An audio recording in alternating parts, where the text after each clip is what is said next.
마태복음 2장 1절에서 12절 제가 서론적으로 읽어드리겠습니다. 헤롯 왕 때에 예수께서 유대 베들레헴에서 나셨다. 그런데 동방으로부터 박사들이 예루살렘에 와서 말하였다. 유대인의 왕으로 나시니가 어디 계십니까? 우리가 동방에서 그의 별을 보고 그에게 경배하러 왔습니다. 헤롯 왕은 이 말을 듣고 당황하였고 온 예루살렘 사람들도 그와 함께 당황하였다.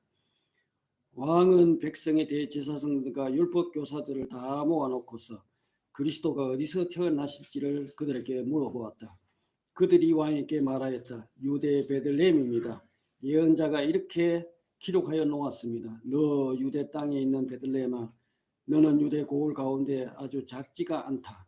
너에게서 통치자가 나올 것이니 그가 내 백성 이스라엘을 다스릴 것이다. 그때 헤롯은 그 박사들을 가만히 불러서 별이 나타난 때를 캐어 묻고 그들을 베들레헴으로 보내면서 말하였다. 가서 그 아기를 샅샅이 찾아보시오. 찾거든 나에게 알려주시오. 나도 가서 그에게 경배할 생각이오. 그들은 왕의 말을 듣고 떠났다. 그런데 동방에서 본 그 별이 그들 앞에 나타나서 그들을 인도해 가다가 아기가 있는 곳에 이르러서 그 위에 멈추었다. 그들은 그 별을 보고 무척이나 크게 기뻐했다. 그들은 그 집에 들어가서 아기와 그 어머니 마리아와 함께 있는 모든 것을 보고 엎드려서 그에게 경배했다. 그리고 그들은 보물 상자를 열어서 아기에게 황금과 유황과 몰약을 예물로 드렸다. 그리고 그들은 꿈에 헤롯이 돌아가지 말라는 지시를 받아서 다른 길로 자기 나라로 돌아갔다. 지난번에 제가 과제물을 내어드렸는데 책을 다 읽어보셨습니까? 읽어보신 분 한번 요렇게 한번 반응을 한번 나타내 보세요. 읽어보신 분. 그럼 안 읽어보신 분은 요렇게 한번 해보세요.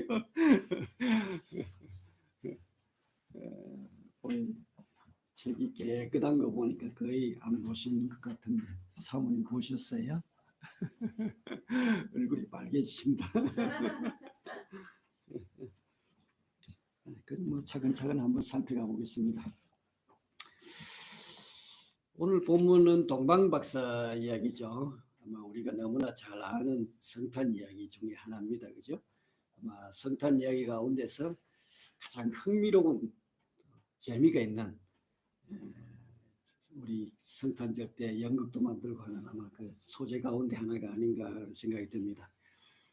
여기에 등장하는 그 동방박사들은 이성적으로 그 하나님을 찾아가는 사람들이라고 말할 수 있을 것 같아요. 그러니까 우리의 이성을 동원해서 하나님을 찾는 사람들. 왜냐하면 그들은 하늘의 징조를 부지런히 연구했던 사람들입니다. 밤만 되면, 낮에도 했는지 모르겠습니다만 밤만 되면 하늘의 별을 관측하고 하늘의 징조를 살피는 하늘의 별을 연구했죠. 그리고 자신들의 이성적인 판단에 따라서 그들은 자발적으로 예루살렘 왕궁을 찾았던 사람입니다. 그죠? 그들이 생각할 때는 상식적으로 왕은 어디서 태어나야 돼요? 당연히 왕궁에서 태어날 것이라 그렇게 추측하고 왕궁으로 찾았습니다. 그런데 그들이 찾아간 왕궁에서 누구를 만났습니까? 메시아가 아니라 다른 왕을 만나게 되죠. 그리고 그들은 그 왕이 가장 민감하게 생각하는, 경계하는 질문 하나를 던집니다. 그 내용이 뭡니까? 유대인의 왕으로 나시니까 어디 계십니까? 우리가 동방에서 그의 별을 보고 그에게 경배하러 왔습니다. 굉장히 분별 없는 대답입니다. 그러니까 이 헤롯이라는 대왕은 그 로마에 의해서 이스라엘에 말하자면 그 이스라엘을 통치하는 통치자가 된 겁니다.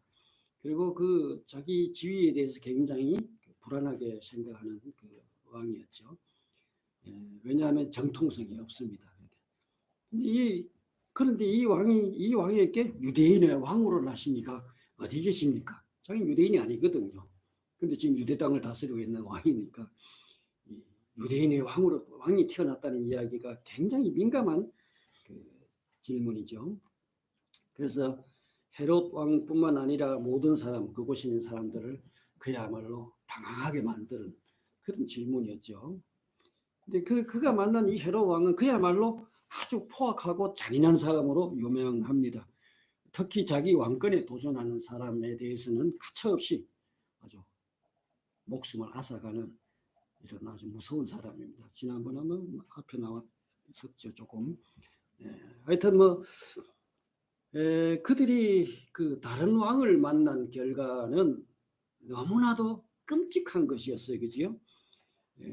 바로 이 동방 박사들이 그 헤롯 궁을 찾은 그 결과 때문에 베들레헴 근처에 그야말로 죄 없는 2살 이하의 그 사내 아이들을 모두 죽이는 참화를 불러오게 됩니다. 일찍이 예레미야가 예언한 말씀처럼 라마에서 소리가 들려왔다. 울부짖으며 크게 슬피 우는 소리가 그야말로 온 땅을 진동시켰죠. 베들레헴 근처에 있는 모든 사내 아이들 다 죽였으니까 그 비극이 얼마나 컸습니까, 그죠?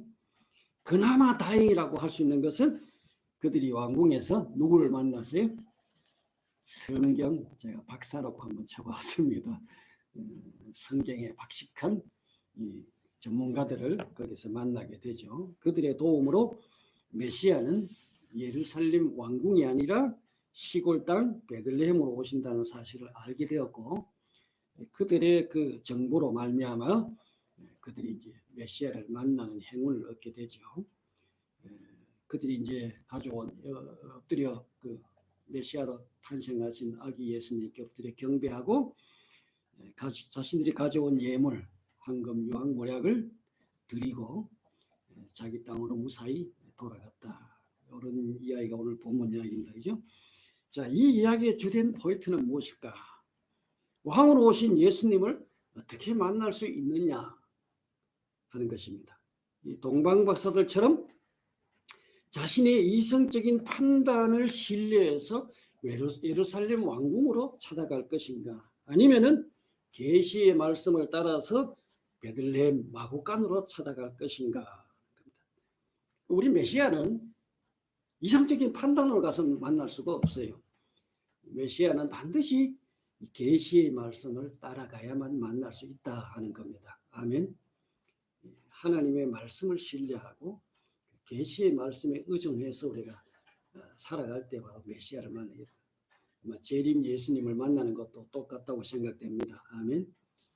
우리의 이성적인 판단을 따라서 내가 이렇게 살면 주님을 만날 것이다가 아니고, 우리가 바로 주님이 가르쳐 주신 그 말씀에 따라서, 아멘, 내 이성의 상식에 안 맞아도 그 계시의 말씀이 가르쳐 준 것이 우리는 순종하고 따라가다 보면은 누구를 만나요?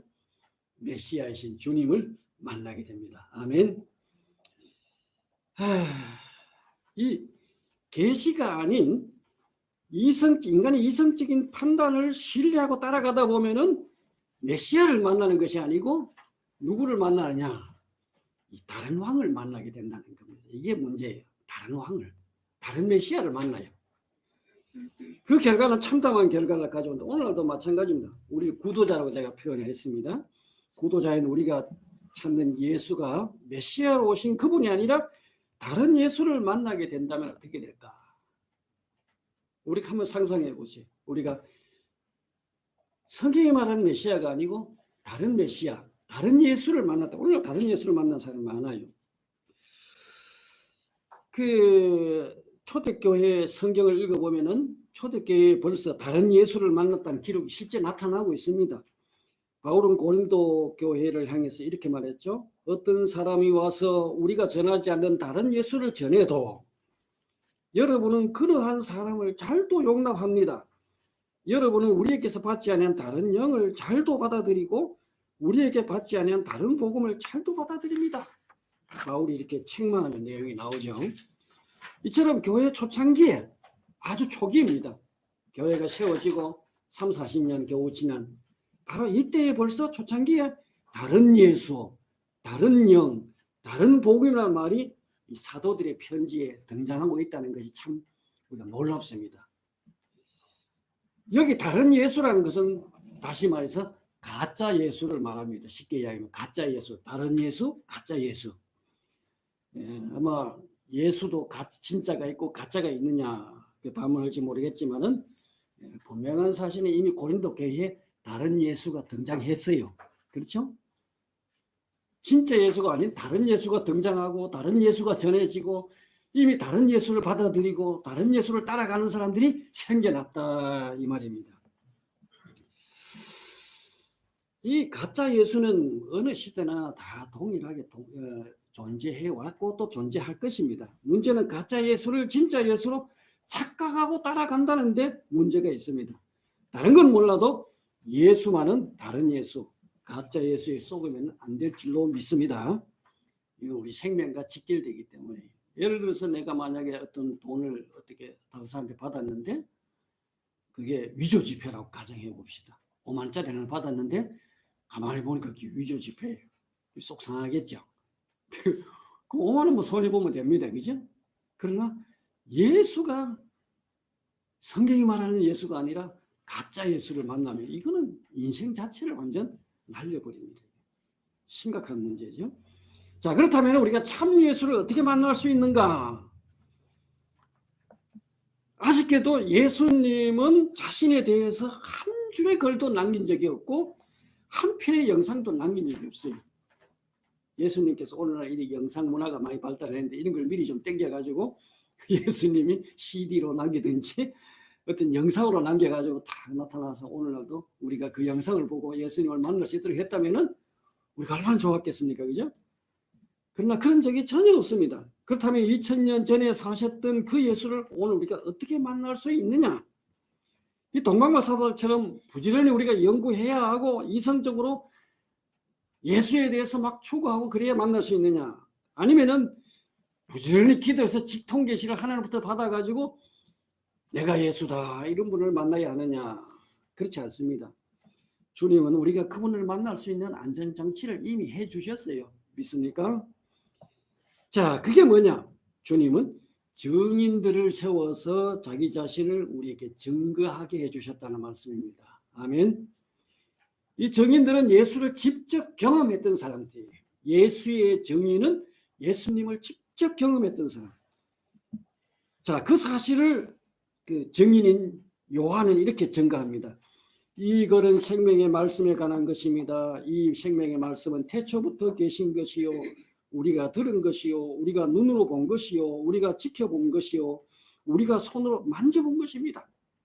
사도 요한은 예수님에 대해서 이야기하면서 우리가 들은 것이요 직접 귀로 들었고 우리가 눈으로 직접 보았고 우리가 직접 지켜보았고 손으로 직접 만져보았다 이렇게 증거했어요. 다시 말해서 그들은 예수를 온몸으로 경험한 사람들입니다. 아멘.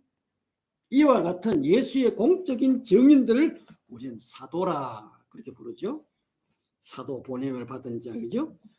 사도들이 전해진 예수만이 참 예수, 진짜 예수입니다. 아멘. 그러니까 사도들이 전해진 예수, 사도들이 전한 그 예수만이 진짜 예수예요. 이들이 남겨준 책이 바로 오늘 우리가 가지고 있는 빠졌네요. 우리가 가지고 있는 신약 성경이라고 말할 수 있습니다. 자, 신약 성경은 예수에 대한 유일한 정보요 가장 중요한 자료입니다. 우리는 이 자료들을 통해서 예수님을 만나야 합니다. 오늘 뭐 유명한 부흥 강사님이 전하는 예수가 아니고 배우 목사가 전하는 예수가 아니고 성경이 말하는 예수. 아멘.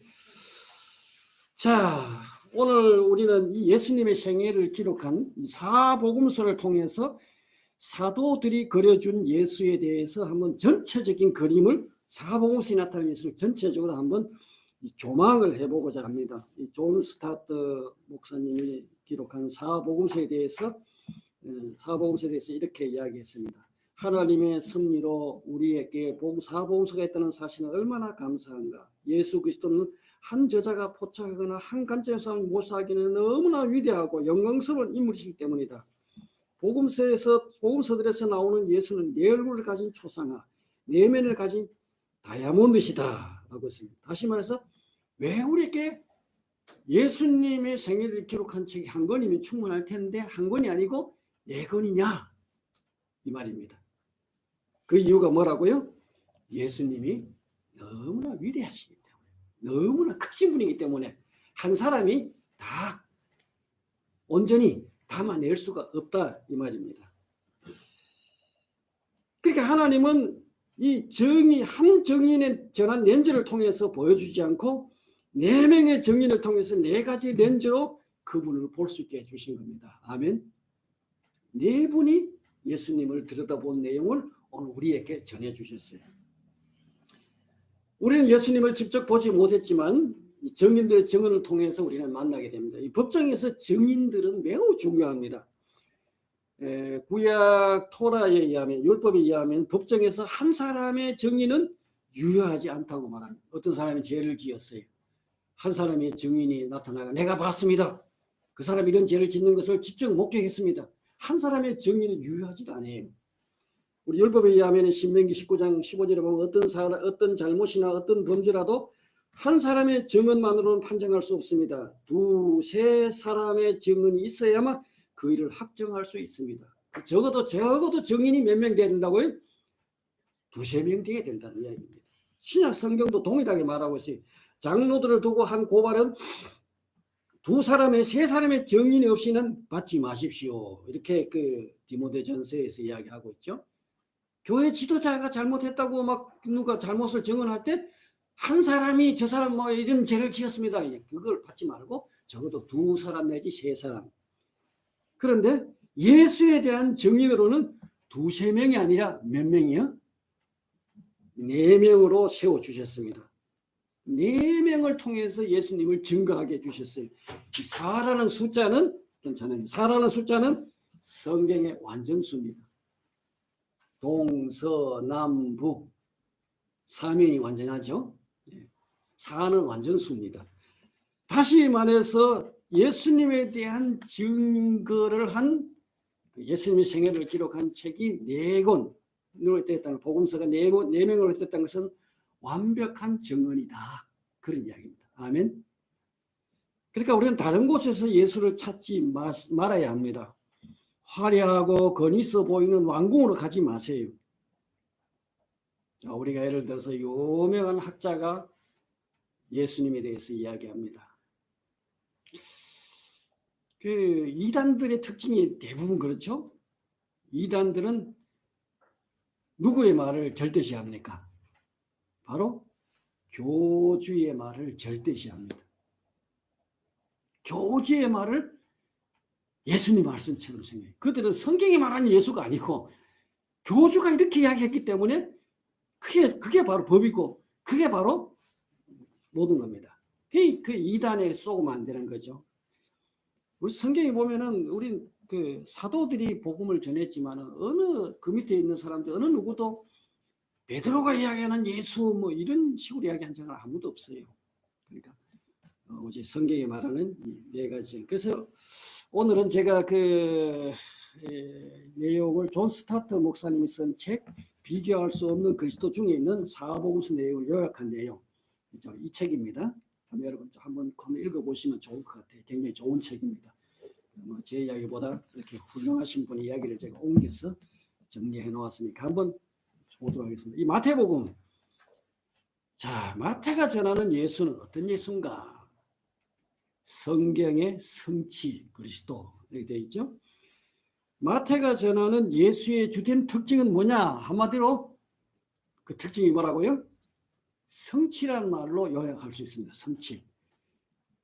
마태는 그 저자들 가운데 누구보다도 유대적 가문과 문화권에 속해 있던 사람입니다.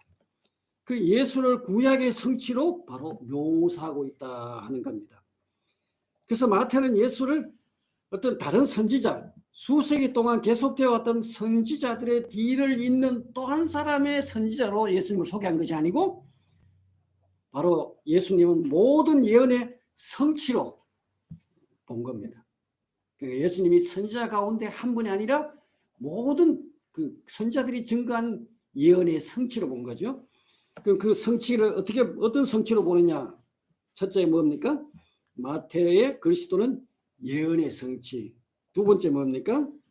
율법의 성취. 그다음 세 번째 뭡니까? 이스라엘의 성취. 세 가지로 마태가 예수님을 성취로 묘사를 하고 있습니다. 자, 예언의 성취. 구약에는 많은 예언들이 있죠. 우리 제일 먼저 마태복음 1장 1절 17절까지 보면은 제일 먼저 나온 게 뭐가 나와요? 예수님의 족보 이야기가 나오죠.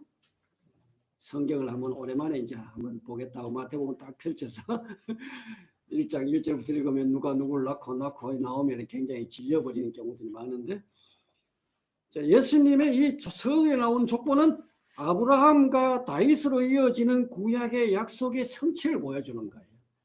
아브라함은 선택받은 백성의 조상, 세상 하나님이 아브라함을 통해서 복의 통로가 되게 하셨죠. 또 다윗은 이스라엘의 가장 위대한 왕으로서 앞으로 오실 그 위대한 왕의 모범이 되십니다. 바로 예수는 다윗 왕자의 올 그 메시아로 묘사되어 있죠. 그러니까 아브라함과 다윗으로 약속하신 그 구약의 약속이 성취되었음을 보여주는 내용이고, 또 마태가 즐겨 사용하는 문구가 뭡니까? 기록된 것이 이루어지기 위해 지금 이 일이 일어났다는 말을 마태복음에 보면 11번이나 사용했다. 이 말을 반복해서 사용해요. 성경이 이루어졌다는 겁니다. 성경이. 자, 그러다가 이제 마태는 예수 이야기에 이스라엘 이야기가 요약되었음을 보여주는데, 자, 이스라엘 백성들이 그 이집트에 포악한 바로 밑에서 억압을 당한 것처럼, 아마 다음 시간에 이제 그다음 이제 목사님이 이제 우리 출애굽 이야기하면서 나오겠습니다만은, 자, 이 이스라엘이 포악한 바로 치하에서 이집트에서 억압당한 것처럼 아기 예수는 포악한 헤롯 왕 치하에서 어디로 가서 난민이 됩니까? 이집트에 가서 난민이 돼요. 난민이 되고 이스라엘이 홍해를 통과한 후 40년간 광야에서 시험을 받은 것처럼, 또 예수는 요단강에서 요한에게 침례를 받은 후에 40일 동안 광야에서 시험을 받는 내용이 나옵니다. 또 모세가 시내 산에서 그 율법을 받는 것처럼 예수께서 산에서 이제 그 5장부터 보면은 제자들에게 율법을 참되게 해석하고 가르치고 하는 내용이 자세하게 또 설명해 준 내용이 나옵니다. 그러니까 마태의 머릿속에는 바로 이 예수가 바로 그 구약에 나오는 그 이스라엘에 대한 그 이야기가 바로 이 예언서에 다 요약되어 있다. 이스라엘 성취라는 걸 보여주고 있죠. 그리고 이제 그 하나님의 나라를 선포하는 것에서 또 그 구약의 성취를 보여주죠. 그 주제가 총주제가 하나님의 나라가 마태는 굉장히 그 하늘나라라고 그 표현했죠. 하나님의 나라가 하늘나라. 그건 이제 마태가 유대적인 사람이기 때문에 유대인들은 하나님의 이름을 함부로 쓰지 않습니다. 그러니까 하나님 대신에 하늘이라는 대용어로 썼죠. 그래서 약 한 50번 정도 그 나라에 현존하는 하나님의 나라, 또 앞으로 그 장차 올 하나님의 나라, 이 내용들을 명확하게 또 이렇게 제시함으로 구약의 성취를 보여주고 있습니다. 자, 마태는 율법의 성취. 아마 예수님은 어떻게 보면 굉장히 자유분방하신 분처럼 보이죠. 율법에 얽매이지 않는 분처럼 보여주는데, 예를 들면 안식일을 범하거나 정결 의식 같은 걸 모욕하거나 금식의 율법을 소홀히 하는 것처럼 보였어요. 그래서 유대인들이 굉장히 비난을 많이 했죠. 그러니까 그 엄격하게 율법을 지키는 바리새인들, 이들 눈에 볼 때는 예수는 그야말로 느슨하게 자유분방한 사람으로 아마 보일 수 있습니다. 그러나 예수님 자신이 율법에 충실하고도 주장합니다. 어떤 학자들은 마태가 의도적으로 예수를 새로운 모세로 묘사했다 이렇게 주장합니다. 왜냐하면 모세 5경에 5권의 책이 있는 것처럼 마태복음에는 예수의 가르침이 5개가 나와 있기 때문입니다. 또 마태복음 5장 17절 20절에 보면 내가 율법이나 예언자들의 말을 폐하러 온 줄로 생각하지 마라. 폐하러 온 것이 아니라 완성하러 왔다. 예수님은 율법을 완성시키기 위해서 오셨다. 그렇게 이야기했죠. 내가 진정으로 너희에게 말한다. 천지가 없어지기 전에는 율법은 1.1획도 없어지지 않고 다 이루어질 것이다. 누구든지 이 계명 가운데 가장 작은 것 하나도 폐지하고 사람들을 그렇게 가르치는 사람들은 하늘나라에서 가장 작은 사람에게 일컬음 받을 것이요 또 누구든지 이 계명을 지키며 가르치는 사람은 하늘나라에서 큰 사람을 일컬음 받을 것이다. 쭉 이야기합니다. 자, 예수님이 이 율법을 완성시키러 오셨다. 아마 지금까지 율법이 주어진 이후로 율법을 완성시킨 사람, 완전하게 지킨 사람은 아무도 없습니다. 누가 다 지켰어요? 모세가 다 지켰나요? 모세도 다 못 지켰을 겁니다. 누가 그걸 다 완전하게. 유대인들은 율법을 정확하게 지키기 위해서 그 안식일 법 같은 것을 뭐 600 몇 가지인가요? 600입니까? 6천입니까? 하여튼 뭐 그 세부 규정들을 만들어 놓고 엄격하게 그 안식일 법을 지키고 준수하려고 노력했죠. 심지어 뭐 그 안식일 날 부러지 끼는 것이 율법을 그 안식일을 어기는 거냐 안 어기는 거냐 이런 것까지 시비 다 걸고 그 유대인들은 그 안식일 전에 그 이 전기 다 돌도록 뭐 해놓고 제가 이스라엘 갔을 때 그 호텔에 엘리베이터도 그 안식일 날은 자동으로 오르락 내리락 하는데 한층 섰다고 다 갑니다. 이게 그걸 멈추게 하면은 안식일을 어기는 거라고 생각해서 이렇게 그 철저하게 그들은 율법을 잘 지키기 위해서 했는데 그 온전하게 지킨 사람이 없어요. 예수님은 바로 그 율법의 쉽게 얘기하면 내적인 동기들 이런 것을 주님이 가르쳐 주시고 바로 율법을 외적으로 지켰다고 다 지킨 게 아니에요. 그러니까 중요한 것은 율법의 내적인 것. 예수님이 예를 들어 여자를 보고 음욕을 품는 자마다 이미 마음에 간음하였다. 유대인들은 남의 여자 뭐 손 안 대고 했으면 나는 깨끗하다 이렇게 생각했을 겁니다. 예수님 그게 아니라는 겁니다. 네가 마음에 음욕을 품었으면 이미 너는 똑같은 간음한 사람이라고. 내적인 동기까지. 예수님은 그야말로 율법을 온전하게 성취하신 분으로 성경에 기록되어 있습니다. 세 번째로 이 마태의 그리스도는 이스라엘의 성취다. 이 세 가지 성취 중 가운데 가장 감각이 쉬운 것인데 이제 이 마태복음을 읽고 시점을 놓칠 수 있다 그랬죠. 마태는 예수께서 이스라엘에게 회개하라고 최후의 명령을 하고 계신 것을 봅니다. 그러니까 구약의 그 선지자들이 와가지고 선지서가 말하는 내용이 뭡니까? 선지서가 말하는 내용은 한마디로 말하면은 돌이키라는 겁니다. 선지자가 언제 필요하냐?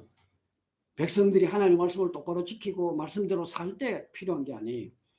그들이 하나님의 말씀을 어기고 잘못된 길로 갔을 때 하나님이 선지자를 일으킵니다. 그죠? 그래 그들로 하여금 말씀을 선포하게 해서 돌아서게 회개하라는 겁니다. 한마디로 말해서 회개하라. 선지자가 전하는 메시지의 가장 중심 메시지는 회개하라는 겁니다. 하나님 수많은 선지자를 보내가지고 회개하라 돌아오라고 가르쳤지만 유대인들은 끝끝내 돌아오질 않았어요. 하나님은 마지막에 누구를 보냈어요? 자기 아들 예수님을 이 땅에 보내가지고 이스라엘 향해서 최후의 명령을 하고 계십니다. 회개하라고 최후의 명령 돌아오라고 하나님은. 근데 이 이스라엘 백성들은 어떻게 했어요? 예수님 말씀을 듣고도 그들은 돌이키지 않습니다. 그죠?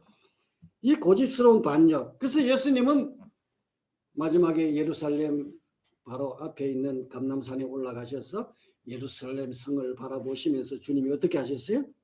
우셨죠. 예루살렘아 예루살렘아. 마치 암탉이 그 아래아래 그것을 훑는 것처럼 내가 너희를 건지기 위해서 얼마나 했느냐 뭐 이렇게 하시면서 주님이 참 그 시대의 어떤 그 임할 심판을 경고하는 결국은 예수님 마지막 최후의 이 말씀을 그들이 거절함으로 말미암아 AD 70년에 주님의 그 경고의 말씀을 무시한 결과가 70년에 이루어졌죠. 예루살렘은 철저히 파괴되어서 돌 위에 돌 하나도 남지 않고 다 무너지는 수모를 경하고 해체되죠. 그리고 예수님 자신을 유일하게 살아남은 진정한 이스라엘 대표자로 보셨습니다. 그러니까 이스라엘 참 이스라엘이 누구냐? 예수님 한 분밖에 없어요. 그래서 모든 그 온 민족이 변절자입니다. 동시에 예수님은 새로운 이스라엘의 시작으로 보셨죠. 그래서 예수님은 새 이스라엘의 핵심으로 이스라엘 12지파가 있는 것처럼 예수님은 12제자를 선택하셔서 새로운 이스라엘을 시작하는 것을 보여주시는 그런 내용으로 묘사되어 있죠. 그리고 이제 게다가 예수님 이 사람들을 자신의 교회라고 부릅니다. 새 이스라엘에 대한 그것을 교회라고 묘사하죠. 그리고 이제 이 새 교회는 바로 하나님의 나라의 가치관과 기준을 가진 반문화적인 공동체다. 이렇게 이제 묘사했죠. 이 교회가 새로운 이스라엘로서 이제 출발한 그런 모습들. 그 새 이스라엘은 이제 여러 이제 온 이방 민족까지 포함하는 아우르는 국제적인 세상의 나라가 하나님의 나라를 이루는 그런 것을 보여주고 있죠. 자, 그 다음에 마가복음이 전하는 예수는 고난받는 종 그리스도입니다. 고난받는. 마태는 구약의 성취로 보는 성취가 예수님 구약을 성취로 보는 예수님이라면 마가는 고난받는 종 그리스도. 마가는 예수를 여호와의 고난받는 종으로 그의 백성을 위해서 죽으시는 분으로 묘사해 줍니다. 마가의 예수 이해에 중심되는 것은 뭐냐? 십자가입니다. 십자가. 가장 핵심이 십자가. 마가는 실제로 이제 그 성경에 저자 이름이 기록되어 있지 않죠. 마가가 기록했다는 그 이름이 마가 이름이 없어요. 전통적으로 마가의 저작으로 간주되고 있습니다. 동시에 이 마가와 사도 베드로 사이에는 밀접한 연관이 있는 것으로 알려져 있죠. 2세기 초 히에라폴리스의 감독이었던 파피아스는 마가를 베드로의 회고록과 설교를 기록한 베드로의 해설자라 그렇게 기록하고 있다는 겁니다. 그러니까 베드로의 어떤 그 설교, 베드로의 어떤 회고록 이런 내용들을 마가가 주로 정리하고 하면 이랬던 것 같아요. 그래서 이 마가복음은 다른 복음서보다도 그 베드로를 더 많이 언급하고 있고 베드로의 의성과 약점과 예수를 부인한 사건들 다른 복음서 기자들보다 더 상세하게 기록하고 있다는 것입니다. 아마 마가가 그렇게 기록한 가운데는 자기하고 굉장히 동질감 이런 것을 느꼈을 것이라고 봅니다. 마가 역시 베드로 같은 실패를 경험했던 사람이죠. 왜냐하면 게세마네 동산에서 버스 몸으로 도망친 청년이 나오는데 그 청년이 바로 누구냐? 마가입니다.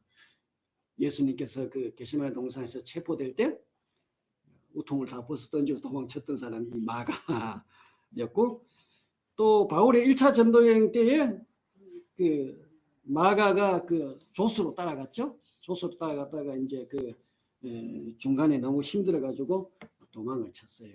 아마 그 당시 그 상황을 보면은 충분히 이해가 가요. 아마 베드로 아마 바울이 아마 풍토병이 걸린 것 같아요. 그러니까 조수가 얼마나 힘들었겠어요, 그죠? 그러니까 못하겠다 하고 예루살렘으로 도망을 치는 그런 내용들이 나옵니다. 하지만 이 베드로가 회개하고 새롭게 회복된 것처럼 마가도 아마 회복이 됐을 것이라고 봅니다. 그래서 이후에 이제 우리 신약 서신서들에 보면은 마가가 베드로와 바울 둘 다 충성스럽게 섬기는 그런 모습을 보게 되는데 바울은 특별히 이제 디모데후서 4장 11절에 보면 그 사람은 나의 일에 요긴한 사람이다 이렇게 기록하고 있는 걸 볼 수 있습니다. 그러니까 나중에 바울에게도 굉장히 중요한 사람이 되었죠. 그러니까 이 마가복음은 사도가 아니지만은 그야말로 이 마가복음의 기록은 어떤 의미에서 베드로 복음이다 할 수 있을 정도로 베드로로부터 배우고 들은 내용들을 기록했다고 그렇게 보면 되겠죠. 자, 이제 마가복음에 나오는 중요한 본문 하나를 살펴보겠는데 여기에 세 가지 중요한 주제가 나옵니다. 우리 한번 읽어볼까요? 마가복음 8장 27절에서 38절까지 한번 읽어보겠습니다. 어떤 내용인가 한번 볼까요? 마가복음 8장 27절에서 한번 보겠습니다. 우리 같이 읽어볼까요? 제가 성경 계획 한번 같이 읽어봅시다. 시작. 손에서 한번 읽어주세요. 시작.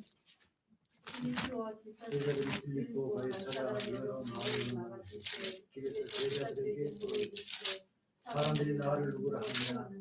제자들이 여쭤 이르되 친자 요한이라 하고 들은 엘리야 들은 선지자 중에 하나라 하니 또 무엇이냐 너희는 나를 누구라 하느냐.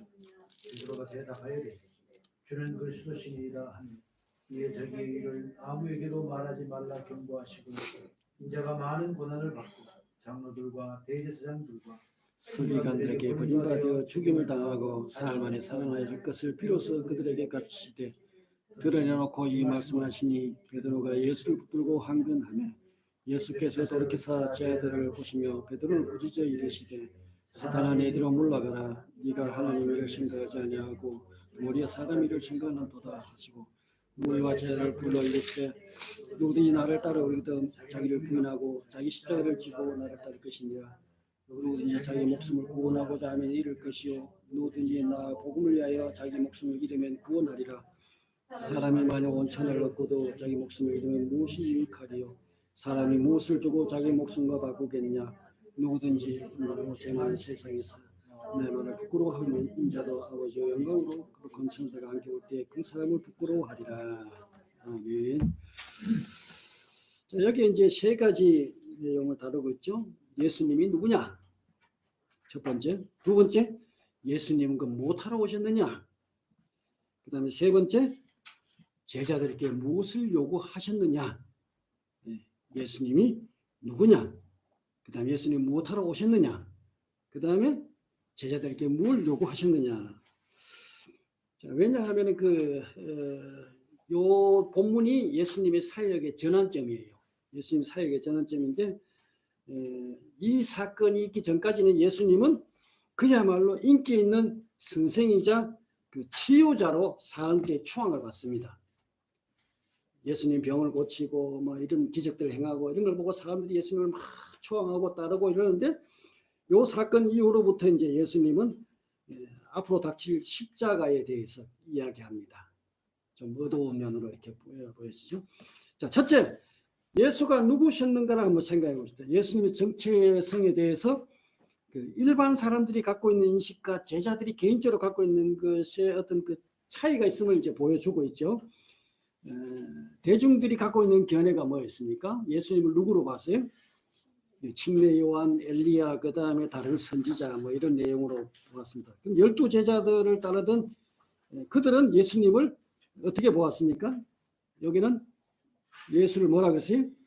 그리스도다. 모든 예언의 성취로 보았죠. 마태는 그 하나님의 아들이라는 걸 하나 더 추가했죠. 마태복음에 뭐라고 했어요? 주는 그리스도시요 하나님의 아들이십니다. 이렇게 고백하는 하나님의 아들이라는 게 포함되어 있어요. 여기는 그리스도라는 말을 나와 있고 이 하나님의 아들이라는 말은 영어로는 성자라는 의미가 아니라 바로 그 메시아라는 의미입니다. 같은 내용이죠. 바로 그들은 그 예수님을 누구로 보았어요? 메시아. 다시 말해서 그리스도. 이렇게 보았죠. 자, 이런 예수님의 신앙 고백 직후에 예수님은 자기의 일을 아무에게도 말하지 말라고 경계했습니다. 예수님이 그리스도라고 고백했는데 제자들이 다른 사람 이야기하지 마라. 그 이유가 뭡니까? 왜 입을 다물게 했습니까?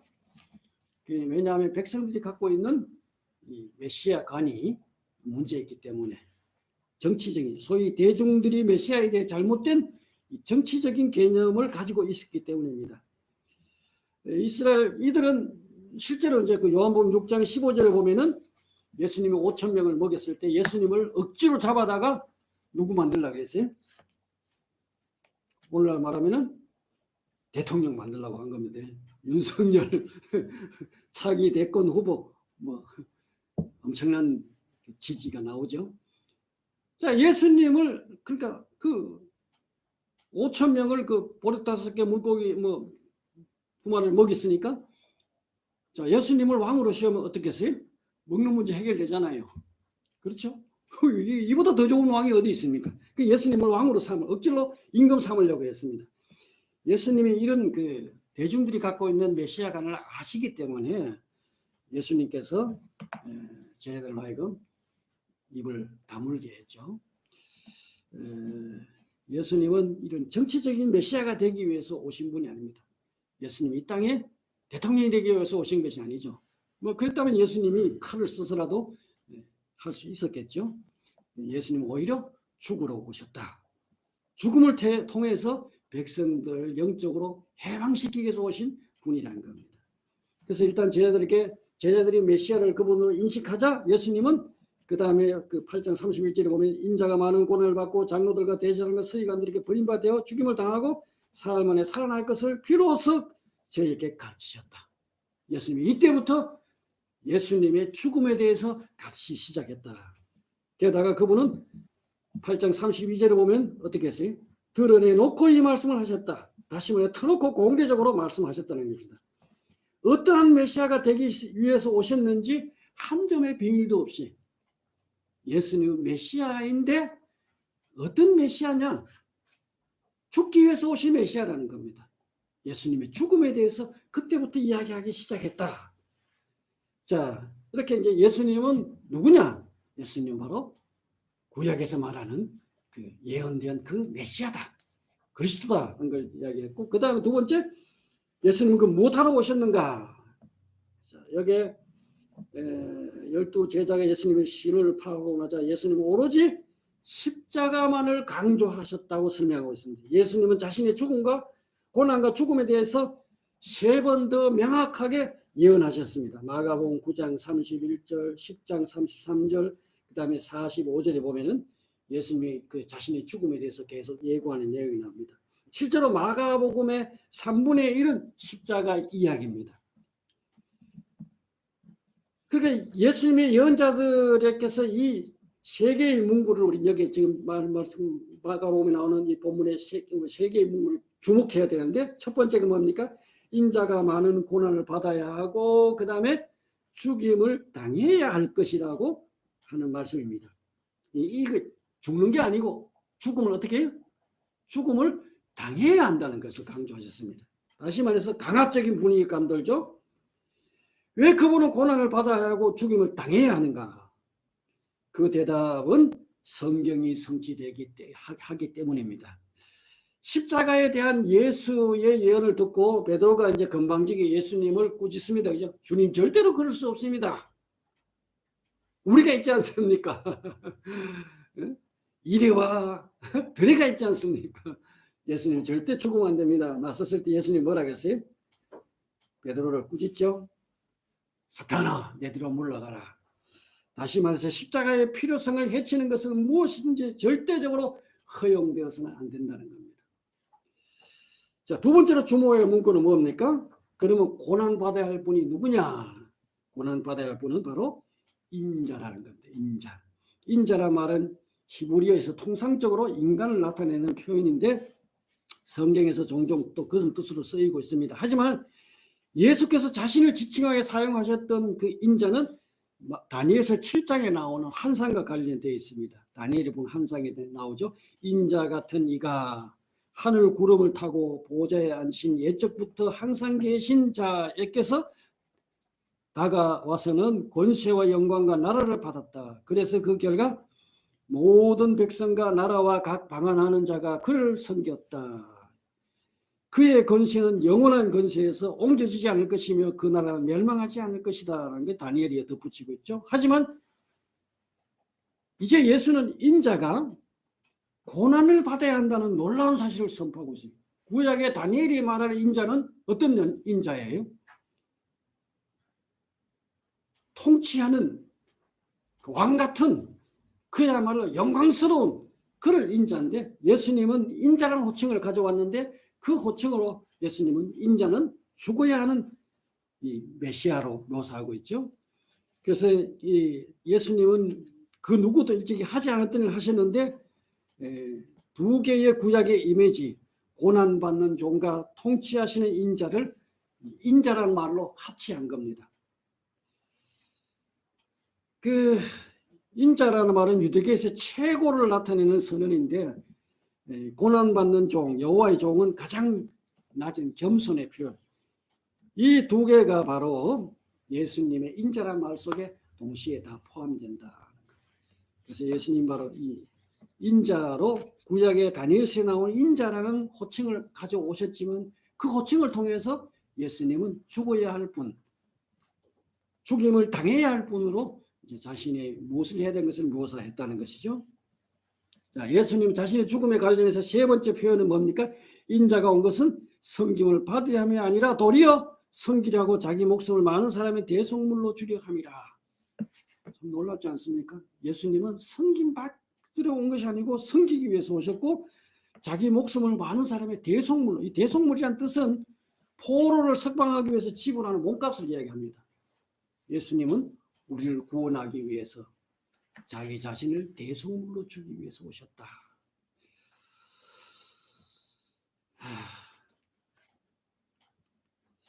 마가에 따르면은 이 모든 것이 십자가에 대한 예수 그리스도의 이해를 모두 여기에 포함하고 있죠. 예수는 죽기 위해서 오신 분이다. 자, 세 번째로 그러면 예수님은 이제 우리에게 뭘 요구하시는가 생각합시다. 예수님은 자신의 그 앞으로 닥칠 죽음에 대해서 말씀하시면서 무리를 불러서 마가복음 8장 34절 같이 읽어보겠습니다. 뭐라고 이야기하셨어요? 나를 따라오려 가는 사람은 자기를 부인하고 자기 십자가를 지고 나를 따라오느라. 다시 말해서 예수님은 그분의 십자가에서 우리의 십자가로 이동하는 모습을 보여주죠. 예수님이 자기 십자가를 이야기하시고 그리고 그 다음에 이어서 그 다음에 우리의 십자가로 예수님 이동하셨습니다. 나를 따라오려는 사람은 예외가 없습니다. 예수님을 따라가기를 원한다면 어떻게 해야 돼요? 자기를 부인하고 자기 십자가를 지고 따라가야 한다. 예외가 없습니다. 누구든지 예수님을 따라가려고 하면 예수님이 십자가를 지신 것처럼 우리는 자기 십자가를 져야 됩니다. 이 기독교의 제자도는 자기 부인, 심지어 죽음이라고 말씀하신 겁니다. 예수의 이 제자도는 바로 자기 부인, 이게 이루어져야 돼요. 십자가를 진다는 말은 그 당시의 상황에서 이해해야 됩니다. 그 예수가 십자가에 못 박히기 위해서 반드시 자기가 못 박힐 그 십자가를 어떻게 해야 돼요? 지고 형장까지 가야 됩니다. 예수님도 예루살렘에서 비아 돌로로산가 그 길을 따라서 예수님이 십자가를 지고 가셨죠. 중간에 가다가 너무 지쳐가지고 쓰러지셨을 때 누가 대신 져줬어요? 예, 고려는 시몬이라는 사람이 예수님 대신 져주신 그런 내용이 나옵니다. 그러니까 예수가 십자가를 진다는 것은 그가 가는 곳이 정해져 있어요. 어디로 갑니까? 형장이 죽음의 장소예요. 우리가 그리스도를 따라서 십자가를 진다면 우리가 갈 수 있는 곳은 단 한 군데밖에 없어요. 그게 어디예요? 사형장이에요. 사형장.